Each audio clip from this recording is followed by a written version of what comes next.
Welcome back to Joe Stunner Boxing. So we have OLEKSANDR USYK versus Anthony Joshua, the rematch. It's imminent. It's this Saturday. And I suppose a little prediction video was inevitable, wasn't it?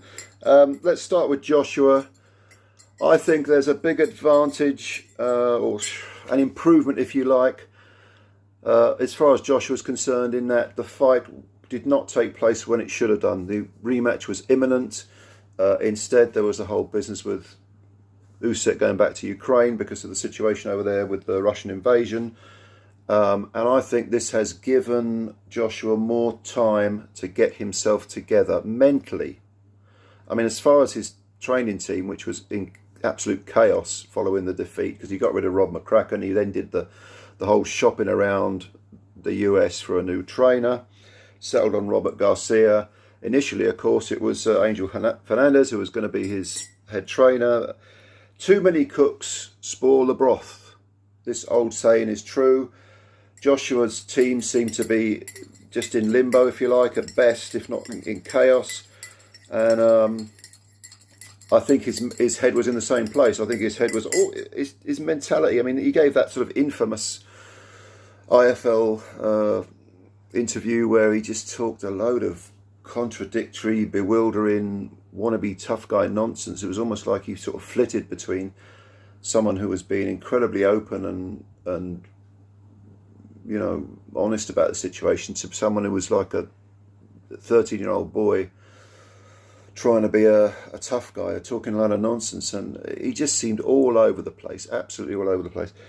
Well, judging by his interviews recently, he seems to have improved somewhat in that regard. Some people have said, well, I think he's faking it, but no, I think there is some genuine confidence in him now. I think his confidence, to be honest, was shot to bits after the first fight. But the fact that he's now had a lot of time, or more time, shall we say, to put things together in his head and around him, as far as his team's concerned, is you know, to his advantage. It's an improvement. I still have doubts about the team. Robert Garcia is new. This is their first fight together. I don't like the idea ever when a fighter is in charge. What do I mean by that? Well, a lot of you saw this with Mike Tyson. As soon as he got rid of Kevin Rooney, which was very, you know, early on in his career, he replaced them with people that he essentially controlled. I don't like that. The trainer should be in charge, and there should be one trainer, one voice in the corner. I don't like it when the fighter can sort of hire and, well, of course, all fighters essentially can hire and fire at will, but they have to have someone in the corner who says, I'm in charge. Do you want me to do this job? Then I will do it, but you will do what I say. And if you don't like what I say, you can get rid of me, but more fool you. I don't like people who are yes men. And Garcia, I don't think falls into that category. I think he's someone who will insist that he has, you know, carte blanche to do what he needs to do with Joshua. But it's their first fight, and this is a hell of a test if it's your first fight together. As far as the fight itself goes, I think what Joshua's got to do is be aggressive, not hold back, not be reticent, not be reserved, not be conservative, but at the same time, don't be cavalier. Now, that's a hell of a balance, because it's got to be controlled pressure. And he's in against someone who, as we know, has a very, very high ring IQ, can switch things up in the ring without much prompting from his corner. Joshua is the opposite. Joshua needs a lot of corner encouragement. A lot of he's the type of guy who will look to his corner if there's a problem, and can't really sort of change on the hop, if you like, while the fight's going on. He needs someone to say, okay, what do I do next? He talked about thinking he actually won the first fight because that was the impression his corner gave him. He doesn't seem to have much awareness of what's going on in the ring, in terms of how successful he's being, what the opponent's doing. he seems to fight to a script, if you like. The script is pre-prepared, and once he gets into the ring, he has to follow that script. If things veer away from the script, he needs someone to tell him, okay, you need to do this, you need to do this, you need to get back to this, don't do this. Usyk's the opposite. Usyk can read things perfectly, knows what's going on. It's almost like he has an out-of-body experience where he's observing everything that's going on, including what he's doing. Joshua doesn't have that. He's in the eye of the storm and can't see it. Well, I do think Joshua needs to be aggressive. That is to say, lots of jabs to the body as well as the head. Body work in this fight for Joshua is absolutely imperative. He has to work the body. And he has to be busy, he has to fire those jabs, he has to keep Usyk on his toes, guessing. Derek Chisora gave Usyk some problems early on. And, Usyk weathered the storm, as you would expect, and came back and, I think, legitimately won the fight. Some people say Derek won. I don't agree. I think Usyk won that fight. But Derek made it awkward. Joshua has to do the same thing. Not rush in, but constantly pump the jab. Don't be afraid of staying within range. Don't think about what's coming back at you. I mean, obviously be aware of it, but don't be worried about it. Don't allow the thought of what might come back at you to stop you from doing what you need to do. You've got to be proactive in this fight, and you've got to work the body a lot. And even if you're firing 4 or 5 jabs and 2 right crosses or whatever, or followed by 2 left hooks, if 60-70% of those punches miss, don't get disheartened. Keep the work rate going. He's got to be quick with his feet. Joshua's footwork ain't that bad at all, but he's got to be quick. Even if Usyk's moving out of range, don't worry about that. If your pressure is pushing Usyk back, that's a good thing. It's a good thing also because not only is Usyk thinking about what you're doing and not what he's doing, it's also mental pressure. In the first fight, something that's overlooked is that the amount of mental pressure that was put onto Joshua from Usyk's feints, his very, very proactive work. He was coming forward. He was boxing within himself. People talk about Joshua being, he can improve. So can Usyk. Let's get to that in a moment. But if you're pushing Usyk back, he's thinking about what you're doing. That's mental pressure as well. And Usyk's not used to that. Usyk's used to having things his own way. I think Joshua needs to use his, even though he's lost weight and he looks thinner, he looks like he's carrying less muscle, which I think is a good thing. I think every fighter should fight to their optimum weight. All this building muscle onto your body is a load of nonsense as far as I'm concerned. I think Joshua needs to do that. I think he's the bigger man naturally, not by a great deal, not by an immense amount, because Usyk's not a small man, but he's got to use that natural weight advantage and the natural power advantage. He's got to do that. You can't just you can't just expect to go in there and bang someone out. So I'm not suggesting that he looks for a one-punch finish. Far from it. No. He's got to just keep the pressure on, use his power. Lots of work to the body. In the past, especially in the amateurs, Usyk appeared vulnerable to the body. And thinking about his career, his professional career, I don't think anyone's really worked his body that much. So I think that could be a key. Moving over to Usyk. Now Usyk has, because the fight was postponed, people are saying he lost the advantage for the reason I gave. It gave Joshua more time to reflect and prepare and get everything in order, get all his ducks in a row. I actually think the postponement, the delay, could work to Usyk's favour as well. And I think that he's put on weight. Clearly he's put on weight. Amir Khan said he put on 15 kilograms. What's that, 3 stone? He hasn't put on that much amount. Amir Khan, don't have to talk some nonsense. But he has put on weight and he's put on muscle. Now, is this going to slow him down? Is it going to affect his speed? I don't know. I don't think he would put it on just for the sake of putting it on. There must be some, rhyme and reason to it. Maybe he's put it on for strength reasons. But I think the fact that there was a postponement has allowed Usyk to not so much get himself physically in shape, although he most certainly is, but mentally. What's happened with the whole situation in Ukraine has given Usyk some sort of extra perspective. Maybe I think it's renewed his motivation, because he is fighting for his nation now. And you may have heard that Usyk offered to buy the Ukrainian TV rights. The Saudis gave him the rights without accepting a penny, which is, whatever you think of the Saudis, and I don't have a high opinion of them, that's a good thing. And he's going to show this fight, Usyk is, to his nation free of charge. It's going to be on free TV.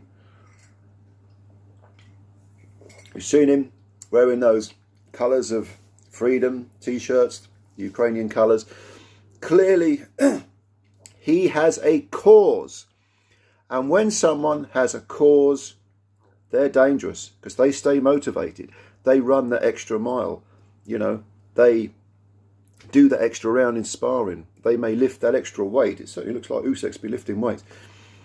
So, although I think the jury's out on the extra weight on Usyk, and I tend to lean towards the side of thinking it's not that great, but we'll see. Who am I to second guess Papa Lomachenko? I do think that mentally this is a really, really good place that Usyk is in. He is going to be a very, very motivated, focused, dangerous man with absolutely no quit in him. And I think he will come out aggressively. I don't think he'll be on the back foot. And he might even meet Joshua fire for fire. He clearly has the advantage because he's beaten Joshua in the past. If you look at that first fight, it wasn't quite as I say it wasn't quite as one-sided as people think. It was clearly, Usyk clearly won. But he had cuts to his face, he had abrasions, he was a little bit stung a couple of times in the first couple of rounds. It wasn't entirely one-way traffic. And maybe that is why he's put on a bit of extra weight. He feels he needs to have a bit more strength in the clinches, up close. I think he will be more on the offense in this fight. He boxed relatively conservatively, except for that last round where he nearly knocked Joshua out. Relatively conservatively for most of that first fight. I don't think we're going to get that with this fight. I think we'll get an Usyk who comes looking for Joshua and throws a lot of punches, and from the word go will be looking to gain the middle ground, gain the range, and put it on Joshua. Clearly Usyk, I think, is the more talented fighter. I think he has by far the better variety of punch, better schooled. It's not to say that Joshua's bad, he isn't, but Usyk has by far a higher ring IQ. He can change in the ring, change his tactics up if he needs to, change the pace. He's aware of what's going on, and I think his power is not a one-punch hitter, but he has enough power to get anyone in trouble. Joshua doesn't have the greatest chin. Also, when he's hurt, he takes several rounds to recover. Usyk, have we seen him seriously hurt? Not really, but I think we're going to see a clash. I don't think we'll see one guy running. I think both guys are going to be trying to hurt the other guy. And I think, although Joshua's talked about wanting to take Usyk's head off, I think Usyk has got the same mindset. I think he wants to knock Joshua out this time, really make a statement. And I think Usyk's going to do that. I think Usyk is... I think there's too much on the line for him. He's too varied with his work. My prediction is that Oleksandr Usyk will win a relatively one-sided. Maybe that's the wrong word. I think Joshua might have little moments where he puts Usyk under serious pressure, but I think Usyk will ride out any bumps in the road and will probably stop Joshua between rounds 6 and 8. I think Joshua will go on the floor, might get up, but I think it will be stopped. I don't think he'll be in any condition to continue. I think OLEKSANDR USYK is going to make a statement with this fight and will stop Anthony Joshua between rounds 6 and 8, the middle rounds. Okay.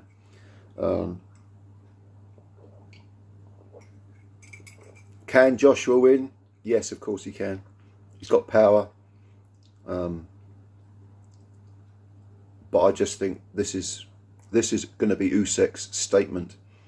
Not so much for himself, although that will come into it. Not so much to boxing, because boxing, of course, it needs one heavyweight champ. And I think Usyk will make that statement for his people. He is highly, highly driven by what's going on in Ukraine. I expect him to be prepared perfectly, thoroughly, no stone unturned. He hasn't had any, in boxing terms, he hasn't had any of the chaos in his camp that has existed in the lead up to this fight that Joshua's had. What he has had is something going on in his country. He's been over there, something that will totally reset everything in his head. And he now sees boxing as a tool in which to promote the cause of his people. That's a dangerous man. That's a very dangerous man. I used to work in like criminal justice, the drug and alcohol side. I used to deal with people who had drug and alcohol issues. And I remember someone telling me, someone who was he'd been in category A prisons, he said that he met a lot of IRA guys and he met a lot of people who were on the loyalist side, and he said that people on the loyalist side, they spend all day, you know, lifting weights and being very trying to be macho men, and the people on the Republican side, the IRA guys, they might work out occasionally and so on, but they would spend a lot of time reading about their cause. And he said they were the more dangerous ones because they had a cause. You know, interesting thing. You give someone a cause, say it might be a religious thing. Maybe you have a religion, and you know, it motivates you. It gives you a self-belief. It focuses your mind. It gives you structure. It gives you discipline. Could be a political cause. You know, you're fighting for someone, for some group of people, for some minority. That can motivate you. I think what we're seeing with Usyk is the same sort of thing. And yes, of course, fights, you know, tactics, the physicality of it and so on, that's obviously imperative. But at the same time, mentally, I just see Joshua emerging. I don't think he's fully emerged, but he's emerging from chaos in his head, his mental state, and around him, his team. I see that in comparison to Usyk, what Usyk's gone through. I think it's going to be a main factor in this fight. And I think Usyk, like I say, will win in the middle rounds. But what do you think? Leave your comments below. It's going to be it's a major fight, of course, as we know. Leave your comments below and let me know what you think. I always enjoy reading your comments. Subscribe to the channel if you're new. Hit the like button, that helps the channel. And thanks for your time as always. We'll speak again soon. Good fight coming up. I'm looking forward to this one. I bet you are too. Take care.